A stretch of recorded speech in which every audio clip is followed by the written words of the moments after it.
नमस्कार साथियों, उत्थान क्लासेस में आप सभी का स्वागत है। आज मैं बात करूंगा कि समसामयिक घटनाक्रम 2023 जो भी मतलब टॉप 20 क्वेश्चंस की सीरीज चल रही है, तो इसकी चौथी वीडियो है। आपने 3 वीडियो नहीं देखी है तो जाके प्लेलिस्ट में देख लीजिए। ये हम लोग यूपीपीएससी 2023 जो प्री एग्जाम्स है उसको टारगेट कर रहे हैं और इसमें जो भी मोस्ट एक्सपेक्टेड क्वेश्चंस हैं, मोस्ट इंपॉर्टेंट क्वेश्चंस हैं, उनको इंक्लूड किया है, जो कि प्रतियोगी परीक्षाओं के लिए अति महत्वपूर्ण है। हालांकि इस तरीके से डिजाइनिंग किया गया है जो कि यूपीपीएससी के मतलब संदर्भ में इसको किया गया है। तो सबसे पहले मैं पहले क्वेश्चन पे चलेंगे। पहला क्वेश्चन है कि केंद्रीय मंत्री अमित शाह ने कहां पर नशीली दवाओं की तस्करी और राष्ट्रीय सुरक्षा पर एक राष्ट्रीय सम्मेलन आयोजित किया गया, है ना। विकल्प ए है चंडीगढ़, विकल्प बी है कटक, विकल्प सी है दिल्ली, विकल्प डी है जोधपुर। तो इसका करेक्ट आंसर हो जाएगा चंडीगढ़, है ना। इससे संबंधित डिटेल आप वीडियो को पॉज करके अच्छे से पढ़ सकते हो, है ना। और फिर प्रश्न संख्या दूसरा है, सिंगल एंट्री मल्टीपल एग्जिट के विचार पर एजुकेशन टाउनशिप बनाने की योजना बना रही है। यह योजना किस राज्य की है? बताना है आपको। ऑप्शन ए है चंडीगढ़, ऑप्शन बी है कटक, ऑप्शन सी है दिल्ली और ऑप्शन डी है उत्तर प्रदेश। तो इसका करेक्ट आंसर हो जाएगा उत्तर प्रदेश। इससे संबंधित डिटेल आपको मैं पढ़ दे रहा हूँ, हालांकि क्योंकि यूपीपीएससी को टारगेट करके बनाया गया है। तो उत्तर प्रदेश राज्य सरकार ट्रिपल एंट्री मल्टीपल एग्जिट के विचार पर एजुकेशन टाउनशिप बनाने की योजना बना रही है। यह कदम युवाओं को उच्च गुणवत्ता वाली शिक्षा प्रदान करेगा और उन्हें एक ही स्थान पर विभिन्न प्रकार के पेशेवर कौशल से लैस करेगा। अर्थात जो भी चीज़ें इसमें बताई गई है कि मतलब जो भी व्यवसाय है उनका, वो विभिन्न प्रकार की चीज़ें इसमें बताई जाएंगी, है ना। और उच्च गुणवत्ता वाली बातें होंगी, शिक्षा प्रदान करेगा। तो ये सब सारी चीज़ें आप पढ़ भी चुके होंगे। फिर अगले प्रश्न पर चलेंगे। प्रश्न संख्या 3 है, सूचना प्रौद्योगिकी अधिनियम 2000 की किस धारा में किसी व्यक्ति के लिए कंप्यूटर या किसी अन्य इलेक्ट्रॉनिक उपकरण का प्रयोग करके आपत्तिजनक जानकारी भेजना एक दंडनीय अपराध बना दिया गया है ना। मतलब सुन लीजिए, ऑप्शन ये है धारा 66 ए और ऑप्शन बी है धारा 377 और ऑप्शन सी है धारा 5, ऑप्शन डी है धारा 55। इसका करेक्ट आंसर हो जाएगा धारा 66 ए। देख लीजिए, इस क्वेश्चन में ये पूछ रहा है ना, थोड़ा सा बड़ा फ्रेमिंग हो गया है कि मतलब जो आईटी एक्ट 2000 है उसमें किस धारा में जो व्यक्ति के लिए कंप्यूटर पर कोई भी इलेक्ट्रॉनिक उपकरण या उस तरीके से आपत्तिजनक जानकारी भेजता है तो दंडनीय अपराध। जैसे मान लिया फेसबुक पर कोई ऐसी चीज़ें भेज देता है जो कि मतलब आपत्तिजनक टिप्पणी या कुछ ऐसी चीज़ें, तो ये मतलब क्या कहते हैं कि दंडनीय अपराध की श्रेणी में आता है ना। तो ये कब जोड़ा गया, ये चीज़, ये क्वेश्चन पूछ रहा है ना। हालांकि क्वेश्चन की फ्रेमिंग ज़्यादा बड़ी हो गई थी, इसलिए थोड़ा सा मैं आपको बता दिया हूँ। तो ये धारा 66 ए में बात कही गई है। इससे संबंधित डिटेल जो भी आप पढ़ सकते हो, है ना, अच्छे से। तो ये चीज़ें ध्यान रखना, है ना। जैसे मान लिया कोई कमेंट वगैरह करता है ना, तो कुछ चीज़ें जैसे क्या कहते हैं कि जो संविधान आपको छूट देता है, मतलब जिसको कहते हैं राइट टू फ्रीडम, है ना। तो लेकिन आप किसी भी व्यक्ति को या कोई भी चीज़ें होती हैं तो उनके गरिमा या जो भी एक दायरा होता है ना उसके अकॉर्डिंग काम करना चाहिए, है ना। कई बार आप फेसबुक पेज पे या कहीं चीज़ें मतलब मान लिया कोई सोशल जो भी साइट है उस पर उस तरीके से मतलब जो आपत्तिजनक फोटोज़, इमेजेस या कमेंट इस तरीके से देखते हो, तो ये कहीं ना कहीं इसमें ये चीज़ें बताई गई है ना। इलेक्ट्रॉनिक उपकरण का प्रयोग करके हर चीज़ों को करना, तो ये मतलब क्या कहते हैं अपराध की श्रेणी के अंतर्गत आता है। ये चीज़ आप ध्यान रखेंगे। और प्रश्न संख्या 4 है कि स्वच्छ सर्वेक्षण पुरस्कार 2022 इंदौर एक बार फिर देश का सबसे स्वच्छ शहर चुना गया। इंदौर ने यह उपलब्धि लगातार 6वीं बार हासिल की है, जबकि स्वच्छता सर्वेक्षण में दिल्ली ने 9वें स्थान और यूपी में कौन सा शहर इस लिस्ट में 11वें स्थान पर रखा गया है। मतलब ये क्वेश्चन पूछ रहा है कि यूपी का कौन सा जो भी शहर है वो 11वें स्थान पर जो रखा गया है, जो स्वच्छ सर्वेक्षण पुरस्कार जो दिया गया है इंदौर में एक बार फिर से। तो उसमें जैसे ये पुरस्कार दिया जाता है तो यूपी को भी शामिल किया गया था, तो उसको जो यूपी में 11वां एक शहर है तो कौन सा शहर 11वें स्थान पर रखा गया, ये चीज़ें आपको बताना है ना। तो इसका करेक्ट मतलब ऑप्शन ये है काशी, ऑप्शन बी है प्रयागराज और ऑप्शन सी है अयोध्या और ऑप्शन डी है नोएडा। तो इसका करेक्ट आंसर हो जाएगा नोएडा, है ना। तो मैं एक बार बता देता हूँ कि इंदौर एक बार फिर देश का सबसे स्वच्छ शहर चुना गया है। इंदौर ने यह उपलब्धि लगातार 6वीं बार हासिल की है। सूरत को दूसरे सबसे स्वच्छ शहर के रूप में चुना गया है, जबकि स्वच्छता सर्वेक्षण में दिल्ली ने 9वें स्थान और यूपी का एक नोएडा है ना, यूपी का नोएडा है जो इस लिस्ट में 11वें स्थान पर है। तो ये चीज़ें आप ध्यान रखेंगे, है ना। अगला प्रश्न है, प्रश्न संख्या 5 है कि भारतीय पुरातत्व सर्वेक्षण ASI archaeological survey of India को बंधवगढ़ वन आरक्षित क्षेत्र में खोज के दौरान प्राचीन गुफाएं, बौद्ध रचनाओं के अवशेष, मंदिर, मथुरा और डैश करके फिल इन द ब्लैंक दिया गया है, तो इसमें भरना है। जैसे शहरों के नाम वाले भित्ति शिलालेख और मुगल काल के सिक्के मध्य प्रदेश के रीवा जिले में मिले हैं। विकल्प ये है कानपुर, विकल्प बी है कौशाम्बी और विकल्प सी है प्रयागराज, विकल्प डी है अयोध्या। तो इसका करेक्ट आंसर हो जाएगा कौशाम्बी, है ना। तो जो भी चीज़ें हैं मैं बता दे रहा हूँ कि जो आर्कियोलॉजिकल सर्वे ऑफ इंडिया ने जो बंधवगढ़ वन आरक्षित क्षेत्र में खोज के दौरान प्राचीन गुफाएं, बौद्ध रचनाओं के अवशेष, मंदिर, मथुरा और कौशाम्बी जैसे शहरों के नाम वाले भित्ति शिलालेखों और मुगल काल के सिक्के मध्य प्रदेश के रीवा जिले में मिले हैं, है ना। तो ये चीज़ इसमें बताई गई है ना। हाल ही में जो आर्कियोलॉजिकल सर्वे ने ये बात बताई है ना। फिर अगले प्रश्न पर चलेंगे। प्रश्न संख्या 6वां है। Lieutenant general retired Anil Chauhan को नया चीफ ऑफ डिफेंस स्टाफ नियुक्त किया गया है। वो कौन से क्रम के CDS बने हैं, है ना। तो ये बताना है। पहला है विकल्प ये है दूसरे, विकल्प बी है तीसरे, विकल्प सी है पांचवें, विकल्प डी है सातवें। तो करेक्ट आंसर हो जाएगा इसका दूसरे, है ना। तो वही चीज़ इसमें पढ़ दे रहा हूँ कि जो lieutenant general retired Anil Chauhan को नया चीफ ऑफ डिफेंस बनाया गया है, ये दूसरे हैं। पहले तो विपिन रावत थे, है ना। तो यही चीज़ें इसमें बताई गई है बात। फिर अगले प्रश्न पर चलेंगे। प्रश्न संख्या 7वां है। Global multi dimensional poverty index 2022 के अनुसार 2020 में दुनिया में सबसे ज़्यादा गरीब लोग किस देश में थे, है ना। दूसरा स्थान किस देश का रहा, मतलब ये चीज़ें बताई गई है। जो global multi dimension poverty index है 2022 जारी किया गया है, उसमें दूसरे स्थान पर कौन, पूरे ओवरऑल विश्व में दूसरा स्थान कौन सा रहा। तो इसका बताना है। पहला है नाइजीरिया, दूसरा है बांग्लादेश, तीसरा है पाकिस्तान, चौथा है अफगानिस्तान। तो इसका करेक्ट आंसर हो जाएगा नाइजीरिया, है ना। तो इससे संबंधित डिटेल में बता देता हूँ कि जो मतलब 2022 इंडेक्स जारी किया गया है, तो यहाँ पे देख लीजिए कि भारत 2020 के आंकड़ों के अनुसार विश्व में क्या कहते हैं पहले स्थान पर रहा, जबकि दूसरे स्थान पर नाइजीरिया, है ना। तो ये चीज़ें आप पढ़ भी सकते हो। अगले प्रश्न पर चलेंगे। प्रश्न संख्या 8वां है। किसका विस्तार करने के लिए गति शक्ति पोर्टल लॉन्च करने वाला भारत का पहला राज्य गुजरात बन गया है। विकल्प ये है गरीबी उन्मूलन के लिए, और विकल्प बी है बैंकिंग सुधार को आसान करने के लिए, और विकल्प सी है कृत्रिम उपग्रह को लॉन्च करने के लिए, और विकल्प डी है इंटरनेट सेवा को तेजी से विस्तार करने के लिए। तो इसका करेक्ट आंसर हो जाएगा इंटरनेट सेवा को तेजी से विस्तार करने के लिए, मतलब ये जो गति शक्ति पोर्टल लॉन्च किया गया है ना। और इसमें पहला राज्य जो है गुजरात बना है ना। तो ध्यान रखेंगे, इससे संबंधित डिटेल आराम से आप पढ़ ही सकते हो, कोई बड़ी बात है नहीं, वीडियो को पॉज करके पढ़ लोगे, है ना। फिर अगले प्रश्न पर चलेंगे। प्रश्न संख्या 9 है।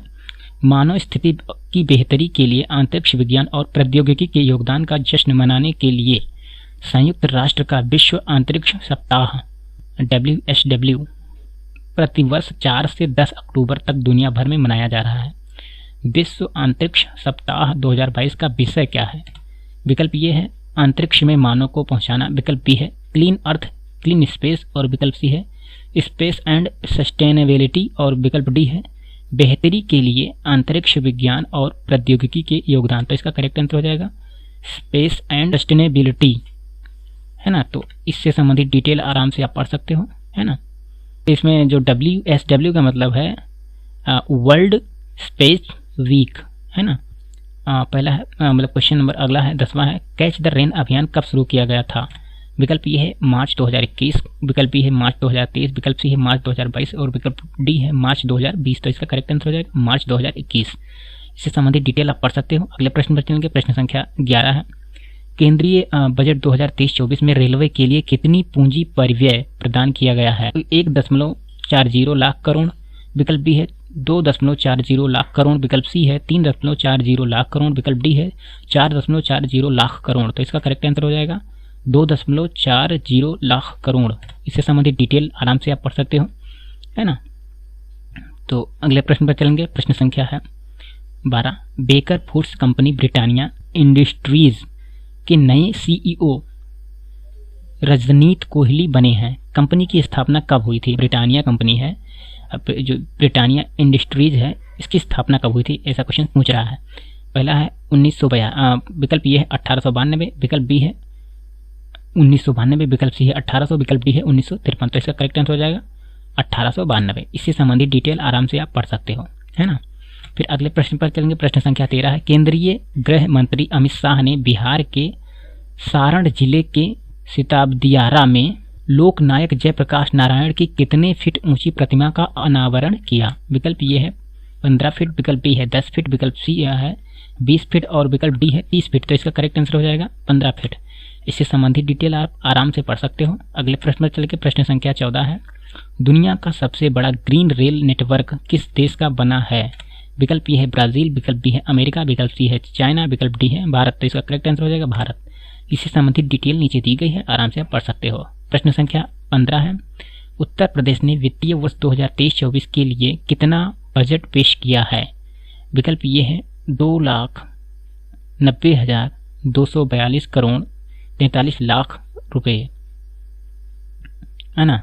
उसके बाद विकल्प चौथा विकल्प बी है 4,60,242 करोड़ 43 लाख रुपए, और विकल्प सी है 7,90,250 करोड़ 43 लाख रुपए, और फिर उसके बाद में विकल्प डी है 6,90,242 लाख करोड़ 43 लाख रुपए। तो इसका करेक्ट आंसर हो जाएगा 6,90,242 करोड़ 43 लाख रुपए। तो इससे संबंधित डिटेल आराम से आप पढ़ सकते हो। हालांकि मैंने हाईलाइट कर दिया क्योंकि यूपी से रिलेटेड बता देता हूं कि उत्तर प्रदेश में बुधवार यानी कि 22 फरवरी 2023 को राज्य का बजट पेश किया गया। इसमें वित्त मंत्री जो थे सुरेश खन्ना ने प्रदेश के इतिहास का अब तक का सबसे बड़ा बजट पेश किया है। तो ये चीज़ें आप ध्यान रखेंगे, इससे तो डेटा हो सकता है पूछा जाए, है ना। तो जो यूपी के जो भी वित्त मंत्री इस समय हैं तो सुरेश खन्ना, है ना। तो ये विधानसभा में 6,90,242 करोड़ और 43 लाख रुपए का बजट प्रस्तुत किए हैं ना। मतलब इससे पहले 2022 में जो हुआ था बजट वो 6.15 लाख करोड़ रुपए का बजट पेश हुआ था, है ना। तो ये चीज़ें आप ध्यान रखेंगे।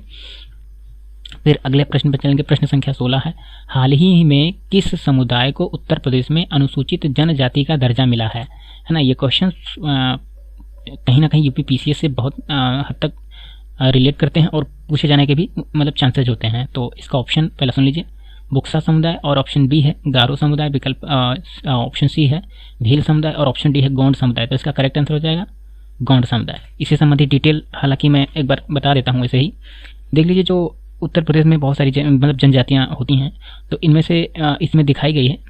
तो देख लीजिए जो गोंड समुदाय है इसको जनजाति का दर्जा मिल गया है ना। आप यहाँ से आप अच्छे से अनुसूचित जनजाति का दर्जा मिल गया है। मैं एक बार बता देता हूँ, यहाँ पे लिखा है गोंड जातियों को अनुसूचित जनजाति की सूची में शामिल करने के लिए कानून लाने का वादा किया गया था, है ना। प्रधानमंत्री नरेंद्र मोदी की अध्यक्षता में केंद्रीय मंत्रिमंडल की बैठक में देश के 5 राज्यों की जातियों को अनुसूचित जनजाति में शामिल किया गया है। इनमें से उत्तर प्रदेश के 13 जिलों में गोंड जातियां के लोगों को अनुसूचित जाति से हटाकर अनुसूचित जनजाति में शामिल किया गया है ना। तो ये चीज़ें आप ध्यान रखेंगे।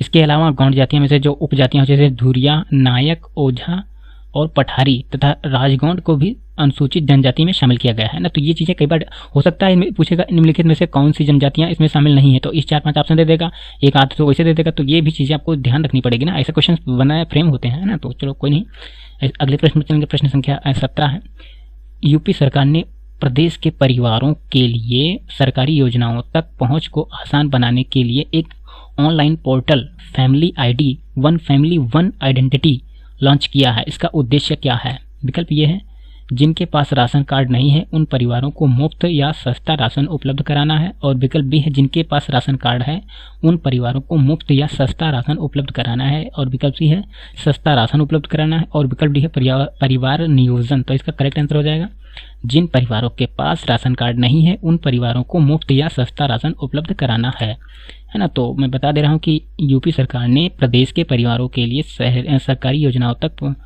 पहुंच को आसान बनाने के लिए एक online portal family ID one family one identity launch किया है। इसका मुख्य उद्देश्य जो भी चीज़ें हैं, इसका उद्देश्य उन परिवारों को मुफ्त या सस्ता राशन उपलब्ध कराना है जिनके पास राशन कार्ड नहीं है ना, जो राष्ट्रीय खाद्य सुरक्षा योजना के लिए पात्र नहीं है ना। तो ये चीज़ें थी।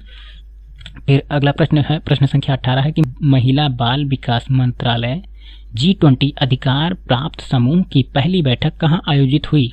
विकल्प ये है दिल्ली, विकल्प बी है नोएडा, विकल्प सी है मुंबई, विकल्प डी है आगरा। तो इसका करेक्ट आंसर हो जाएगा आगरा, है ना। इससे संबंधित डिटेल मैं बता दे रहा हूँ क्योंकि महिला और बाल विकास मंत्रालय के G20 अधिकार प्राप्त समूह की पहली बैठक इस समय आगरा में हुई है। 2 दिन की बैठक इस विषय मतलब 2 दिन की बैठक थी। इस विषय का मुख्य रूप से थीम क्या था तो बता देता हूँ, विभिन्न क्षेत्रों में महिला सशक्तिकरण, डिजिटल कौशल संवर्धन की भूमिका और भावी कौशल, है ना। तो ये चीज़ें थी, ध्यान रखेंगे। फिर अगला प्रश्न है, प्रश्न संख्या 19 है, उत्तर प्रदेश में कहाँ पर VFS ग्लोबल वीज़ा एप्लीकेशन केंद्र की शुरुआत की गई है? पहला ऑप्शन है कानपुर, दूसरा ऑप्शन है प्रयागराज, तीसरा ऑप्शन है लखनऊ, चौथा ऑप्शन है अयोध्या। तो इसका करेक्ट आंसर हो जाएगा लखनऊ, है ना। उत्तर प्रदेश के मुख्यमंत्री योगी आदित्यनाथ ने लखनऊ में 10 देशों के लिए वीजा सुविधा प्रदान करने वाले VFS ग्लोबल वीजा एप्लीकेशन केंद्र का उद्घाटन किया। यह केंद्र 9 फरवरी से काम करना आरंभ करेगा, यानी कि कर रहा होगा। मुख्यमंत्री ने बताया कि इस केंद्र पर ऑस्ट्रेलिया, चेक गणराज्य, पुर्तगाल, स्विट्जरलैंड, नीदरलैंड, क्रोएशिया, इटली, सऊदी अरब, हंगरी और जर्मनी सहित कई देशों के वीजा आवेदन स्वीकार किए जाएंगे। इस केंद्र की क्षमता प्रतिवर्ष 1,20,000 से अधिक आवेदन स्वीकार करने की है। इसमें जो भी चीज़ें इसमें कंट्री बताई गई है तो ये लखनऊ में ही वीज़ा मतलब बनेगा, है ना। तो इन सब चीज़ों की बात बताई गई है। तो इसमें कई सारे जो भी कंट्री हैं जिसमें बताए भी गए हैं तो इनका इसमें बात कही गई है। तो इसमें पहले वर्ष जो भी 1,20,000 से अधिक आवेदन किए जाएंगे, है ना। तो फिर अगला प्रश्न है, प्रश्न संख्या 20 है, भारत का 53वां टाइगर रिजर्व बन गया है। विकल्प ये है रामगढ़ विस्तारी, विकल्प बी है बांदीपुर, विकल्प सी है अमनगढ़ और विकल्प डी है रानीपुर। तो इसका करेक्ट आंसर हो जाएगा रानीपुर, है ना। केंद्रीय पर्यावरण मंत्री भूपेंद्र यादव ने 31 अक्टूबर को कहा कि उत्तर प्रदेश में रानीपुर टाइगर रिजर्व भारत का 53वां टाइगर रिजर्व बन गया है।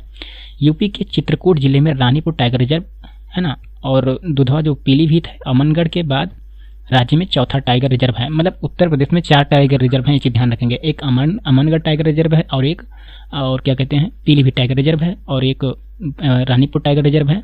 पीलीभीत, अमनगढ़ और क्या कहते हैं दुधवा और रानीपुर, तो 4 टाइगर रिजर्व है ना। तो ये जो भी स्पेशल में भी पूछ सकता है करंट से रिलेट करके, है ना। तो चीज़ें ध्यान रखेंगे कि अगली वीडियो जल्दी आएगी। तब तक के लिए धन्यवाद। अपना बहुमूल्य समय देने के लिए बहुत बहुत धन्यवाद।